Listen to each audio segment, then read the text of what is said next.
back to another Cyberpunk video. Death here, and in this video we're going to be talking about how to build your character. To be more precise, attributes, skills, and much more.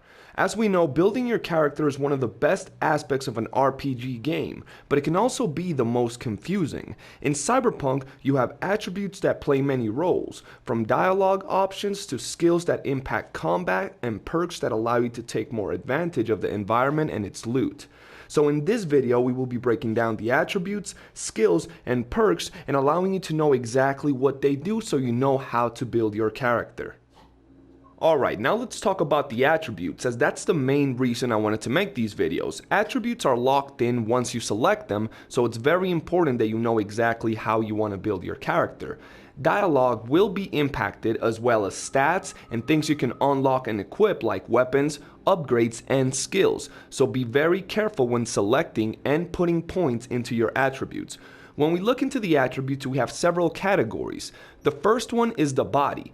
This one will focus on health, stamina. It will give you increased damage to fist and gorilla arms. It will give you increased damage to all melee weapons, and it will decrease the movement penalty while grabbing an enemy and wielding an HMG by 6%. On top of that, it will also increase movement while grappling an enemy and the enemy grapple duration by 5 seconds. This one is very good if you're looking for a melee build. You're going to be looking into your body. It's very good, so definitely take a look into it.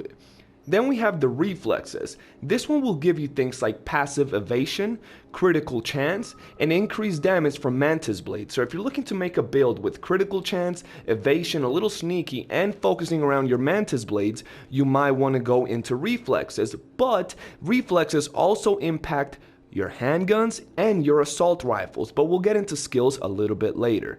Then we have the technical abilities. These will unlock a lot of different things, but they mainly focus around unlocking doors, fixing things, and it's more of a tech-savvy kind of attribute, so keep that in mind.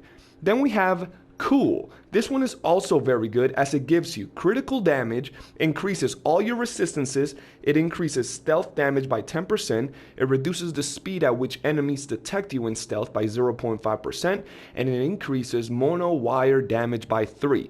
So if you're looking for a very safe thing to invest into, you can invest into cool. It will definitely help you out in the game, and you can't go wrong because everything you get in this attribute is very good. And the last one is the intelligence. This one's also very good. It will increase cyberdeck RAM capacity by 4%, it will increase quick hand damage by 0.5, and increase quick hack duration by 1%. So overall, this is what you want if you're looking for a tech-savvy role. It will allow you to hack a lot faster, do a lot of these hacking abilities and options really fast. So this is really good, guys. Now that you know what all these attributes mainly do, we want to talk about the skills because these get a little bit more complex.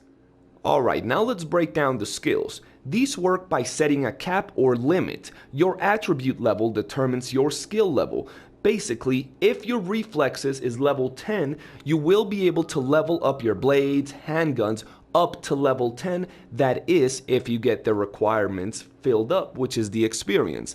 Now, to level up your skills, you must use them. So for example, if you want to level up your blade skill, you will need to use your blades in order to get the experience. This is very important, guys. You not only need to unlock it, but you actually need to use it. So if you want to level up your handguns, you gotta be using your handguns. Now, when you go into the actual ability or talent tree, you will see a whole bunch of perks. These will be chosen depending on your particular playstyle, but one thing that doesn't change from all the skills is that they all have skill progression rewards. As you use set skills, you will get experience that will give you rewards. Some of these are very good because some will give you perk points that will allow you to get more skills, while other will give you specific abilities or passives, which is also very good. So a quick tip that I want to tell everybody out here is if you want to get more skill points, unlock the basics across most of the skill trees. That way, as you progress through the game, you will get experience and you will end up getting passive skill progression rewards, allowing you to invest them where you want to put them and overall making your gameplay a lot easier, guys. Basically, where I'm getting at is if you want to build your character right, not only do you have to invest into the actual attributes, but also the skill, and on top of getting the skill, you have to make sure you use it. Now let's take a quick look at something that I wanted to talk, and that is builds. It's very early in the game to tell you what the absolute best build is, but in this video, I do want to give you a little bit of advice, a little bit of a plan per se.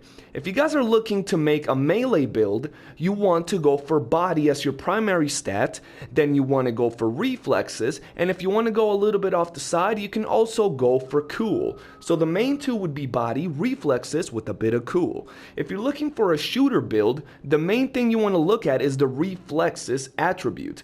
After this, you will probably want to go to cool, and last is body. So mainly reflexes and cool, and lastly body. And if you're looking for a tank build, like something that can take all kinds of damage, you would go for something like body, you will go for something like tech, and a little bit of cool.